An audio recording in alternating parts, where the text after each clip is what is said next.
In the bustling chaos of an international airport, a sharp-dressed black CEO named Marcus Thompson strode confidently toward his first-class seat on a transatlantic flight.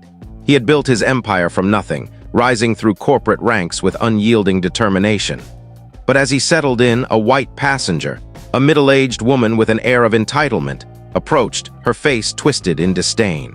"This can't be right," she muttered under her breath, summoning the flight attendant.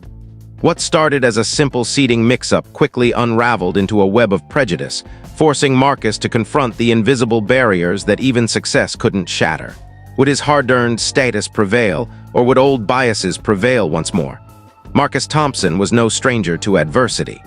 Born in a modest neighborhood in Atlanta, he had clawed his way to the top of a Fortune 500 tech firm, becoming one of the youngest black CEOs in the industry at just 42.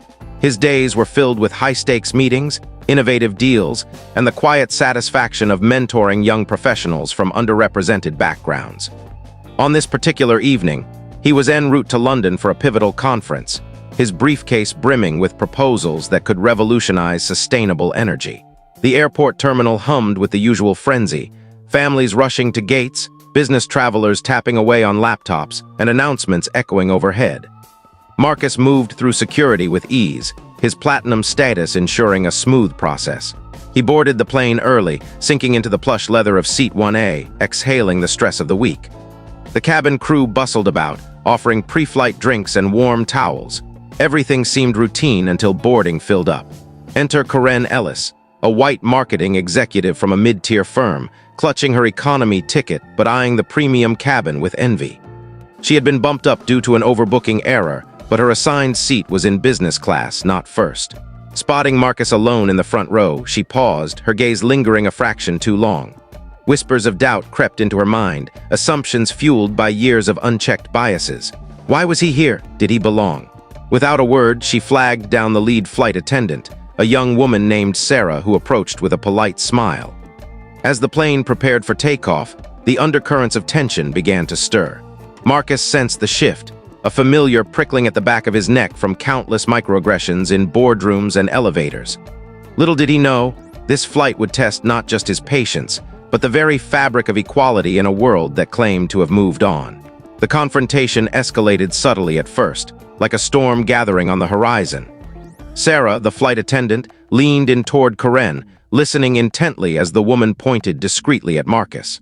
"I think there's a mistake," Karen said in a hushed tone, her voice laced with feigned concern. "That gentleman, he doesn't look like he belongs up here." Sarah's eyes flickered toward Marcus, who was reviewing documents on his tablet, oblivious for the moment. She nodded, pulling up the manifest on her device, but the seeds of doubt had been planted. Word spread quickly among the crew. Another attendant, an older man named Tom with decades in the industry, joined the huddle. He glanced at Marcus, his expression hardening with preconceived notions shaped by a lifetime in a predominantly white workforce. "Better check his ticket," Tom suggested, his tone authoritative. "We don't want any issues mid-flight." Sarah approached Marcus hesitantly, her smile strained. "Sir, may I verify your boarding pass?" she asked, though she had already seen it during boarding. Marcus complied calmly, handing over his phone with the digital pass displayed. As Sarah scanned it, Karen watched from her seat, arms crossed, her impatience growing. The verification confirmed everything was in order. Marcus had paid full fare for first class months in advance. Yet Sarah lingered, glancing back at her colleagues. "There might be an overbooking," she explained vaguely, though the manifest showed otherwise. The real issue simmered beneath. Karen's complaint had invoked an unspoken protocol, one where white discomfort often trumped black presence. Passengers began to notice the delay. Whispers rippled through the cabin as the plane idled on the tarmac. Marcus felt the weight of stares, a familiar isolation settling in. He had faced this before, being questioned in luxury hotels, followed in upscale stores, but never so blatantly on a flight. His mind raced back to his youth, to the stories his grandparents told of segregated buses and denied entry, echoes that lingered in modern guises. Karen, emboldened, stood up and approached the crew again. "This is ridiculous," she insisted, her voice rising. "I have an important meeting too, and I won't sit back there." The crew, under pressure to appease, suggested a compromise, relocate Marcus to business class.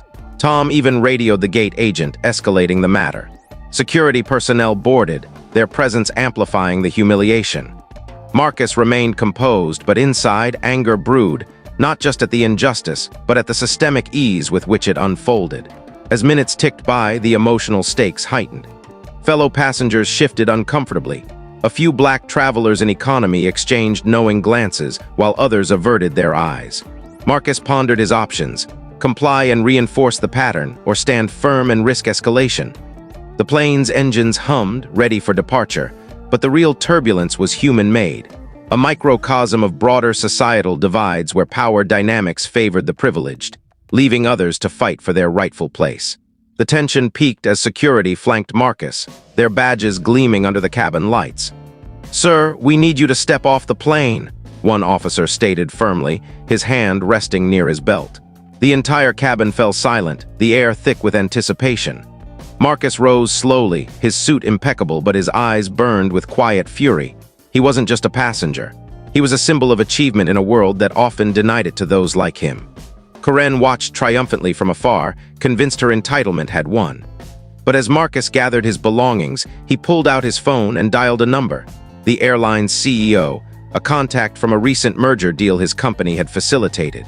The call connected swiftly, and though no words were exchanged aloud, the shift was palpable. The gate agent's radio crackled with urgent instructions from headquarters. Suddenly, the crew's confidence crumbled. Sarah's face paled as she received the update. Marcus wasn't just any CEO. His firm was a major corporate partner with the airline, holding leverage over lucrative contracts. The security officers stepped back, murmuring apologies. Tom, the veteran attendant, stammered excuses, but the damage was done. Karen's smug expression faded as the truth dawned. Her assumptions had backfired spectacularly. In a whirlwind reversal, the captain emerged from the cockpit, addressing the cabin. The flight would proceed, but with changes. Karen was to be downgraded to economy, her upgrade revoked for causing disruption. Protests erupted from her, but they fell on deaf ears. Marcus returned to his seat amid scattered applause from passengers who had witnessed the injustice. The plane finally pushed back, but the climax wasn't just in the resolution. It was in the raw exposure of bias, where one man's poise dismantled a chain of prejudice in real time. As the plane soared into the night sky, Marcus gazed out the window, the city lights fading below. The incident had delayed takeoff by nearly an hour, but the true cost was emotional, another scar on his journey of success. Back in his seat, he received a personal apology from the airline's executive team via email, promising internal reviews and sensitivity training. Karen, relegated to the rear, sat in stunned silence, her worldview cracked by the consequences of her actions. In the days that followed, Marcus chose not to pursue legal action, instead channeling the experience into advocacy. He shared anonymized details in a LinkedIn post that went viral, sparking conversations about racial profiling in travel. His company strengthened diversity initiatives, partnering with organizations to train airline staff on implicit bias. The story rippled outward, inspiring others to speak up against subtle discriminations that erode dignity. Yet the resolution wasn't triumphant for everyone. Karen faced professional repercussions. Her firm, upon hearing of the incident through industry whispers, placed her on probation, citing reputational risk. She reflected in isolation, grappling with the privileges she had taken for granted, a reluctant step towards self-awareness.